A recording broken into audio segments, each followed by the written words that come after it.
नमस्कार, उत्तराखंड 360 न्यूज़ में आपका स्वागत है। मैं हूं मदन मोहन सती। रामनगर के पेरीफेरी में कभी फलपट्टी क्षेत्र हुआ करता था और उसमें कई बागान थे, लोगों को काफ़ी हरियाली नज़र आती थी, लेकिन वो हरियाली अब गायब हो रही है। क्यों हो रही है, देखिए रिपोर्ट। जरा गौर से देखिए। कुछ वक्त पहले तक यहाँ एक बगीचा था, अब पेड़ों का नामो निशान तक नहीं है, लेकिन किसी को उफ तक नहीं हुई। ये अकेला बगीचा नहीं है जो काटा गया है। बीते 10 सालों में रामनगर के आसपास के गांवों में दर्जनों बगीचे इसी तरह काट दिए गए। खास बात यह है कि अधिकारी भी खुशी खुशी इन बगीचों को काटने की इजाजत दे रहे हैं। पिछले 19 सालों से मैं इसमें जनहित में कार्य कर रहा हूँ, इस फलपट्टी क्षेत्र को बचाने के लिए। उसके बाद भी इस स्पीड से पेड़ कट रहे हैं, ये समझ में नहीं आ रहा है। ये संडे के घेरे में ट्री प्रोटेक्शन एक्ट है, उसके तहत ही परमिशन दी जाती है। इसमें फलदार वृक्षों की परमिशन उद्यान विभाग द्वारा दी जाती है और अन्य वृक्षों की परमिशन वन विभाग द्वारा दी जाती है। इसके साथ ही जो 2 किलोमीटर की परिधि में जो कॉर्बेट के आते हैं उसमें परमिशन वन विभाग द्वारा दी जाती है। अधिकारियों को इन बगीचों को काटने की परमिशन देने में दिक्कत भी नहीं है। उन्हें अपनी नौकरी जो करनी है, कौन ताकतवर लोगों से दुश्मनी लेगा। आराम से नौकरी जो करनी है। अगर गरीब आदमी का मामला होता तो देखा जाता, पूरा विभाग ही सक्रिय हो जाता, परमिशन के लिए चक्कर कटवाए जाते, 20 सवाल पूछे जाते। बगीचा काटने वाला साधारण आदमी तो हो नहीं सकता है, फिर सवाल भी क्यों पूछे जाएं? अगर इजाजत नहीं ली है तो बाद में ले लेगा। अगर बाद में भी इजाजत नहीं लेता है तो कर्मचारियों से लेकर अधिकारी तक खानापूर्ति में लग जाते हैं। बड़ा आदमी जो कर दे वही सही। फिर इन बाग बगीचों की सुध लेने वाला कौन है? अगर कोई पूछ भी ले तो उनके पास कई जवाब हैं। कहीं पेड़ों की उम्र का हवाला दे दिया जाता है तो कहीं बता दिया जाता है कि जो बगीचा काटा गया है वो फलपट्टी की जगहों में नहीं आता है। ज्यादा दबाव पड़ेगा तो कह दिया जाएगा मामला दर्ज कर लिया गया है। 2 घटनाएं हुई हैं जो पेड़ कटने की सूचनाएं आई हैं, उस पर विभाग द्वारा कार्रवाई की गई है। एक मामले में FIR भी दर्ज की गई है और संबंधित विभागों को भी कहा गया है कि अगर नियम विरुद्ध कोई भी कार्रवाई होती है तो अवश्य उसका संज्ञान लिया जाए और उनके विरुद्ध कठोर कार्रवाई की जाए। बीते 10 सालों में एक भी ऐसा मामला सामने नहीं आया है जब किसी को फलपट्टी क्षेत्र में बगीचा काटने पर कोई सजा हुई हो। आज हालात इतने बिगड़ गए हैं कि हर तरफ कटे पेड़ और कंक्रीट के जंगल नजर आने लगे हैं, जिससे रामनगर की खूबसूरती पर दाग लगने लगा है। अवैध कॉलोनी का जहाँ तक मामला है तो वो वन विभाग उससे संबंध में कुछ नहीं देखता है। कोई भी कॉलोनी डेवलप जब होती है तो राजस्व विभाग उसमें निम्नानुसार उनके जो खसरा खतौनी होते हैं उसमें उसका कैटेगरी चेंज करता है और कॉलोनी डेवलप करवाता है। रही बात पेड़ों की, तो पेड़ों की अगर हमारे पास एप्लीकेशन आती है कि हम पेड़ काटना चाहते हैं तो उसमें उनके द्वारा कारण दिया जाता है क्यों वो काटना चाहते हैं। तो वो कारण को वेरीफाई किया जाता है हमारे स्टाफ द्वारा, उनके द्वारा जांच रिपोर्ट लगाई जाती है और जांच रिपोर्ट अगर सही होती है और पेड़ वाकई में कटने लायक होता है तो उसको काटने की परमिशन दी जाती है। असल में भूमाफिया मोटा मुनाफा कमाने के चक्कर में इन बगीचों को काट रहा है। उनकी राजनीति पकड़ है, चुनाव में खुलकर खर्चा करते हैं। ऐसे में अधिकारी क्या, नेता भी उनकी जेब में रहते हैं। जब रोकने टोकने वाला कोई है ही नहीं तो बगीचे तो कटेंगे ही, फिर चाहे आम का पेड़ हो, लीची के हो या फिर कोई और पेड़, वह तो कट ही जाएगा। सबसे अहम बात तो यह है कि उन्हें किसी को जवाब भी नहीं देना है। Bureau report, Uttarakhand 360 news. Ramnagar के कोसी बैराज इलाके में इन दिनों लोग दहशत में है। इसकी वजह यह है कि वहाँ पिछले कई दिनों से सुबह और शाम को एक बाघ नज़र आ रहा है। हालांकि वन अधिकारियों का कहना है कि वो नज़र रखे हुए हैं और किसी को कोई खतरा नहीं होने देंगे और उसके लिए उन्होंने वन कर्मचारियों को तैनात भी किया है। तो हमारा कोसी बैराज का एरिया है, ये हमारी कोसी रेंज के अंतर्गत आता है और रामनगर विभाग की कॉर्बेट से बहुत नजदीक है और हमारा जो क्षेत्र है वो भी काफी वन्यजीव बहुल्य है।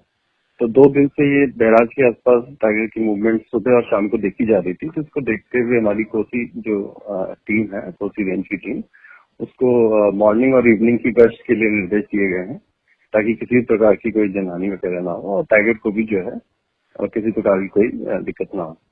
और क्योंकि आजकल बर्ड फ्लू वगैरह का भी चल रहा है तो कोसी बैराज के एरिया में हमारा पिछले 1 हफ्ते से ही पूरा मूवमेंट वगैरह जो हमारी टीम का है, तो 2 ही दिन से टाइगर दिख रहा है, जो संभवतः ये भी चला जाएगा।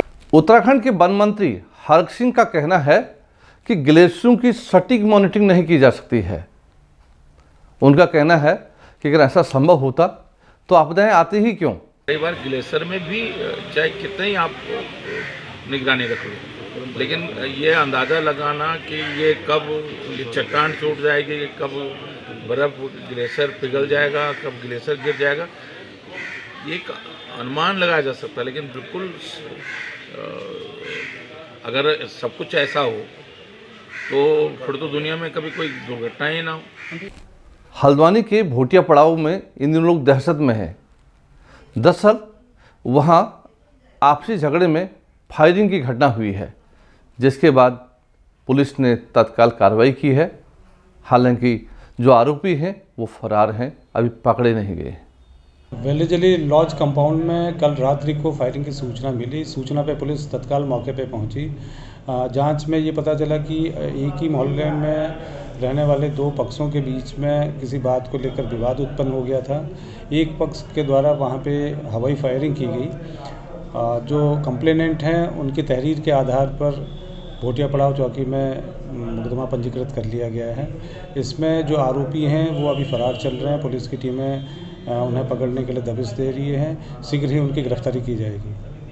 अल्मोड़ा के एसएसपी ने कार्यभार संभालने के बाद अपने अधिकारियों के साथ बैठक की और साफ शब्दों में कहा कि जो लोग नशे का कारोबार कर रहे हैं उन पर कड़ी कार्रवाई की जाए।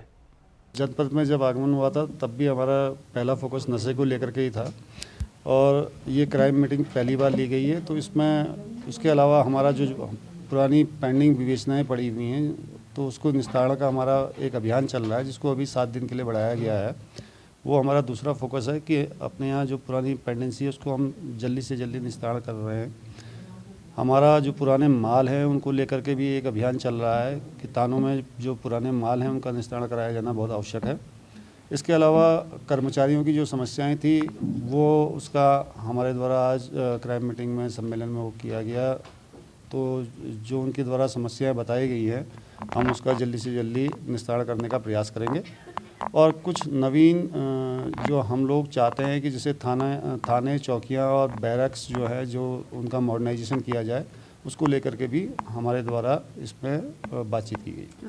अल्मोड़ा में आंगनबाड़ी कार्यकर्ता गुस्से में नजर आई। उन्होंने जुलूस निकाला, धरना प्रदर्शन किया और राज्य सरकार और केंद्र को साफ शब्दों में कहा कि अगर वो काम सरकारी कर्मचारी के बराबर कर रही हैं तो फिर उनका मानदेय इतना कम क्यों है। उनका मानदेय भी उन्हीं के बराबर होना चाहिए जितना सरकारी कर्मचारी को मिलता है। हम लगभग 9 ब्लॉकों से यहाँ पर उपस्थित हुए हैं। आज हमारा केंद्र सरकार से ये आग्रह है कि हमको राज्य कर्मचारी घोषित किया जाए, हमारे आंगनबाड़ी को और सहायिकाओं को मिलने को, और उसके बाद हमें ग्रेजुएटी दी जाए। जो नई शिक्षा नीति आई है उसमें हमको टीचरों के बराबर वेतन दिया जाए, तभी हमको शिक्षा नीति में शामिल किया जाए। अगर सरकार नहीं मानती है, अगर सरकार नहीं मानती है, विज्ञापन जिलाधिकारी महोदय द्वारा भेज रहे हैं, अगर नहीं माना तो हम उग्र आंदोलन के लिए बाध्य हो जाएंगे।